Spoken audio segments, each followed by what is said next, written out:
জানো তো আমি না একটা প্রবলেমে পড়েছি। আমার এতগুলো লিপস্টিকের মধ্যে কোনটা নিউড শেডের লিপস্টিক আমি না বুঝতেই পারছি না। দেখো কতগুলো লিপস্টিক, বাট নিউড শেড কোনটা বুঝতে পারছি না। তো দেখো একটা প্ল্যান আবিষ্কার করলাম। এখানে আমার ফিঙ্গারটা নিলাম, ফিঙ্গারের উপরে লিপস্টিকটা হালকা করে দেব, দিয়ে দেখব আমার এই ফিঙ্গারের সঙ্গে ম্যাচ করে কিনা। দেখো এটা কিন্তু ম্যাচ করিনি, তো এটা নিউড শেড না।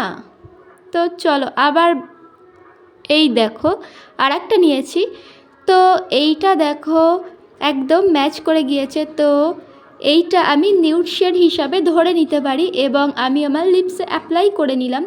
অ্যাপ্লাই করার পরে রেজাল্টটা দেখো কেমন আসে, যেন মনে হচ্ছে স্কিনের সঙ্গে একদম পুরো ম্যাচিং হয়ে গিয়েছে, তাই না? তো এটাকে আমি নিউড শেড হিসাবে ধরে নিতে পারি। ভিডিওটা কেমন লাগলো জানাবে এবং বন্ধু হয়ে যুক্ত হয়ে যাবে। টাটা।